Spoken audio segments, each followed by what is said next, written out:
রাখবেন, ভোটটা এবার কিন্তু দয়া করে যদি জোড়াফুলকে না দেন তাহলে কি হবে, বিজেপি আপনাদের সব কেড়ে নেবে,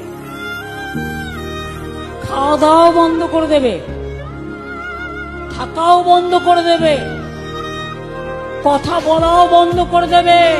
সোনা দোকান, জুতো দোকান সব লাগাচ্ছে, আমাদের গরিবের পেট মারছে। আমার চাই না ওরম হিন্দুত্ব সরকারের। রেলের যে স্টল গুলো খোলা আছে আর গরিবের দোকানগুলো সব বন্ধ থাকবে। দোকান ছিল সেইটা ভেঙে দিয়েছে এই নেতা মন্ত্রীরা। ঝালমুড়ি খেয়ে ঝালমুড়ি দোকান বন্ধ করে দিয়ে খাবো কি করে আমরা এখন? ওনাকে পাল্টাতে বলেছি বলি এমনি ভাবে পাল্টিয়ে দেবে। যারা গরিবের পেটে লাথি মারবে তাদের দিয়ে কি হবে? আমাদের লাইনে গলা দিতে হবে, আমরা মরে গেলে এরা শান্তি। বলো, আমাদের 2 টাকা 10 টাকাতে ওনাদের চোখ পড়ছে, আমাদের পেটে লাত মেরে আচ্ছা দিন করবে। আমাদের হাজার হাজার টাকার মাল বিনা মতলবে তুলে লুট করে দিল লোককে দিয়ে। 3000 টাকা অন্নপূর্ণা ভান্ডার দিলে কি পেট ভরবে? আমাদের পেটে লাথি মেরে দিচ্ছে স্যার, আমাদের পেটে লাথি। উনি বিরোধী দলনেতা থাকাকালীন বলেছিল একটা হকার উচ্ছেদ হবে না, যদি কোনো জায়গায় উচ্ছেদ হয় আমাকে বলবেন। আমরা আজকে শুভেন্দুদাকে বলছি শিয়ালদা স্টেশনে দেখুন হাজার হাজার হকার নাকে পেতে মরছে।